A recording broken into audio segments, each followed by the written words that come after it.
Baik, bismillahirrahmanirrahim. Menjawab pertanyaan berikutnya.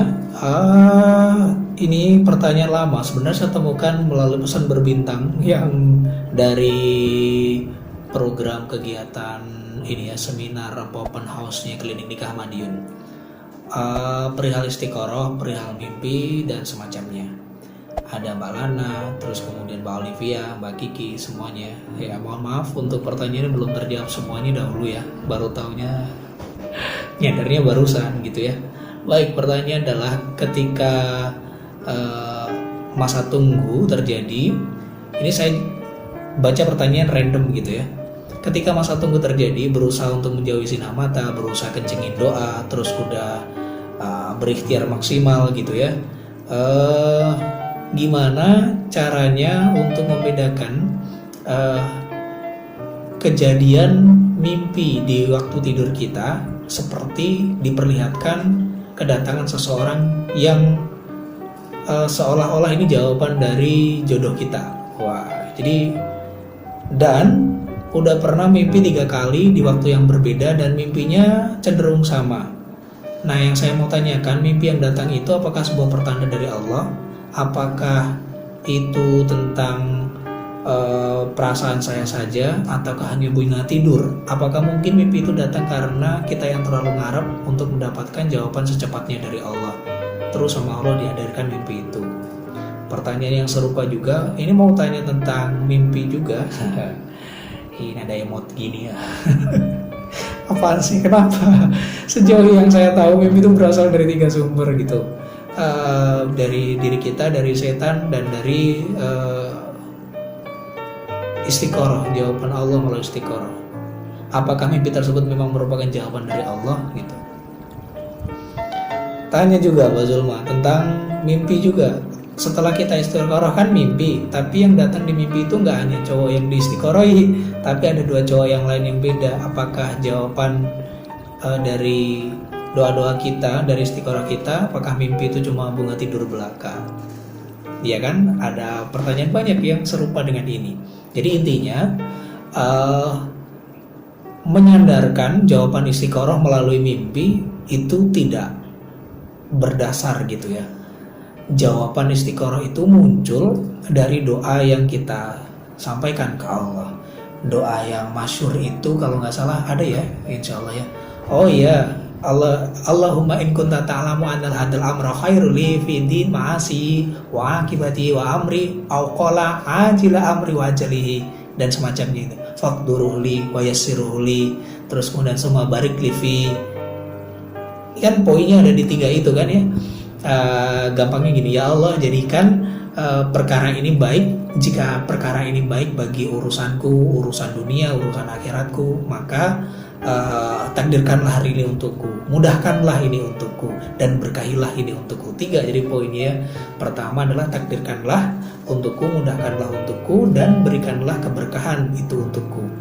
Jadi itu yang kita minta jika itu baik. Dan jika itu buruk bagi duniaku, bagi agamaku, bagi segala akhir urusan hidupku, atau baik di membuat itu buruk di dunia maupun di akhirat, maka 3 juga jawabannya. Maka palingkanlah dia dariku, palingkanlah aku dari dirinya, dan apapun kejadiannya, apapun keputusanmu, jadikan aku ridho. Jadi ada 3 juga. Yang pertama, ditakdirkan untuk kita jika itu baik, dan dimudahkan kepada kita jika itu baik, dan berikan keberkahan dan dapatkan keberkahan jika itu baik. Jika itu nggak baik buat aku, maka palingkanlah dia dariku, palingkanlah aku darinya, dan jadikanlah aku ridho terhadap segala kehendakmu. Ini terangkum kuat dalam doa istiqoroh kita, dan sahih ini ya untuk kemudian riwayatnya gitu. Kalau misalnya kita memang ada kecenderungan terhadap seseorang, ini ngomongin kecenderungan terhadap seseorang gitu ya. Kalau misalnya kita pernah suka, pernah kagum, pernah menginginkan, ada kriteria yang semua poin-poin itu ada di sosok seseorang yang ada gitu. Biasanya kecenderungan ini juga mempengaruhi psikologis kita, sehingga itu juga muncul di alam bawah sadar kita dan itu berpeluang juga untuk masuk di dalam mimpi-mimpi kita. Lalu apa bedanya mimpi yang itu datangnya dari istiqoroh, jawaban dari Allah, atau mimpi yang sekedar bunga tidur, atau itu cuman kita karena ngarepnya aja sama Allah, pengen segera dikasih jawaban? Jawabannya adalah ketika kita sudah berniat untuk menikah, maka tentukan niat yang benar dulu. Kalau niatnya benar, niat karena Allah, dan prosesnya juga benar, maka kita akan mengesampingkan perasaan dan segala macam, walaupun kecenderungan itu mungkin ada terjadi. Tetapi dari doa yang kemudian kita panjatkan tadi, kan kita pengennya baik. Kita mau benar-benar nggak tahu ya, kita berusaha untuk netralkan hati dan perasaan kita. Siapapun yang datang di dalam mimpi kita kesampingkan itu dulu. Yang penting kita awali niat kita menikah bukan karena seseorang, karena Allah. Jika karena seseorang, maka sekonsep apapun kita bikin alasan-alasan syar'i, proses-proses syar'i, proses karena Allah dan segala macamnya, jelas niat kita udah belok. Niatnya karena seseorang bukan karena Allah lagi. Maka jawabannya kecenderungannya terhadap seseorang itu. Allah akan mengabulkan sesuai dengan prasangka hambanya. Jika itu baik gitu kan, jika itu buruk ya kayak ditimbukin gitu kan. Kita pengennya orang, bukan pengennya maksud kehendaknya Allah. Biasanya yang terjadi kecenderungan yang seperti ini ya ada konsekuensinya. Kalaupun misalnya kita suka sama seorang, apakah dia selalu muncul dalam mimpi-mimpi kita? Belum tentu. Jawabannya juga belum tentu juga.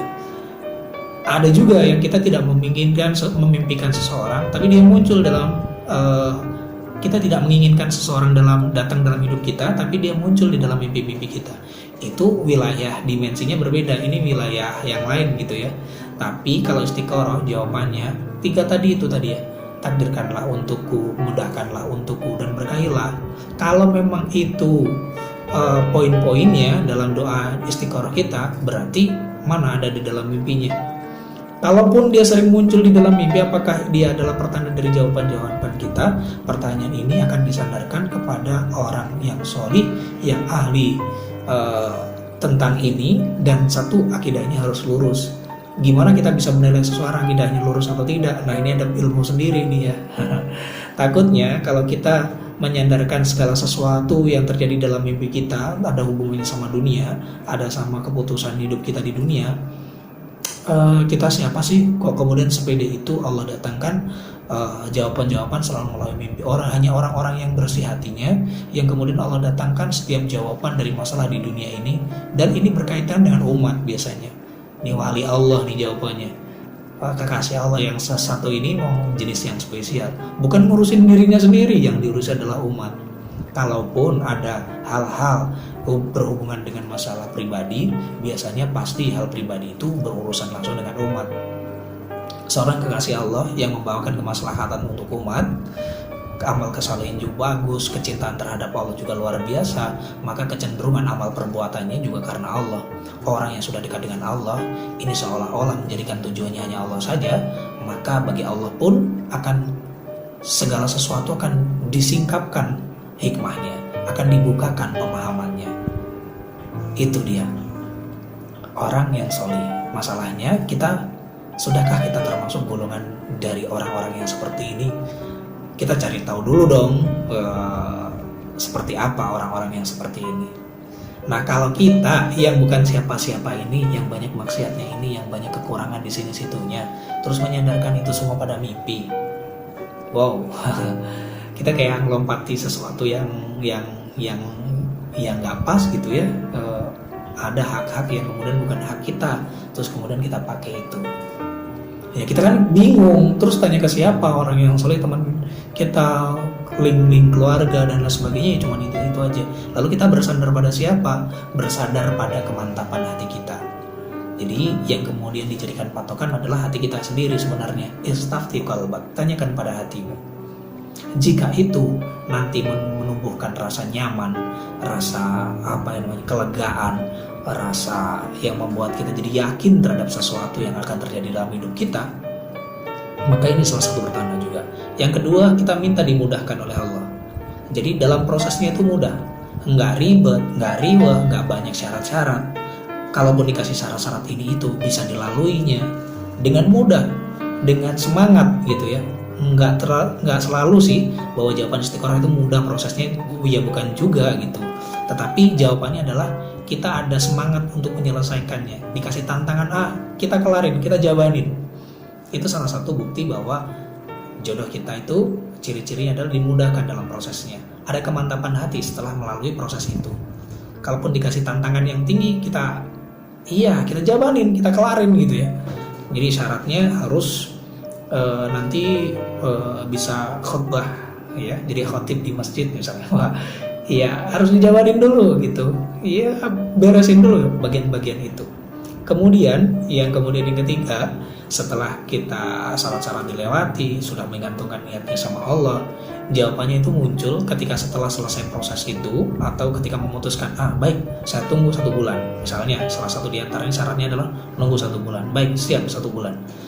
Dalam nunggu 1 bulan itu rasanya jadi tentram jiwa, bukannya galau tapi malah jadi tentram. Kenapa tentram? Karena dekat dengan tanda-tanda kebesaran Allah. Di sanalah satu ciri kemudian dari doa istiqoroh kita dikabulkan oleh Allah. Luar biasa kan? Nah itu dia. Selanjutnya kalaupun misalnya di dalam proses itu nantinya kita ada banyak hambatan sekalipun, ada mungkin kendala-kendala, ketidaksetujuan, kan jodoh bukan urusan 2 perasaan saja, tapi urusan 2 perasaan 2 besar keluarga ya. Yang diurusi bukan cuma 2 perasaan saja, tapi 2 keluarga besar ya, perasaan 2 keluarga besar. Ini gede banget. Dan di sana banyak kepala, ada banyak muncul hal-hal yang nanti akan mengganggu atau mungkin mempertanyakan atau untuk meyakinkan pilihan di dalam menentukan jodoh kita tadi itu. Ada banyak sumbangan ide sana kemari. Apakah ini jodohku apa enggak ya? Biasanya di antara banyak masalah-masalah itu, perbedaan pendapat, masukan dan lain sebagainya, itu ketemu sama jawaban-jawaban yang sebenarnya itu mudah, sebenarnya itu udah ada di depan mata, dan itu datangnya dari Allah. Misalnya ini, nggak setuju om kalau misalnya kamu dapat si A begini. Jawaban istiqoroh itu muncul, itu juga bisa melalui dengan kita kayak bisa nyari jalan tengahnya gitu. Di antara ada masalah ini itu, keluarga pengennya begini, saya juga pengennya begini, tapi ada beberapa keluarga yang lain nggak pengen begini. Ini kan masalah nih. Istiqoroh bisa ngejawab itu. Jawabannya adalah tiba-tiba kita akan nemu jawaban aja gitu. Pokoknya paman nggak setuju begini-begini. Gimana kalau paman ketemu sama si ini?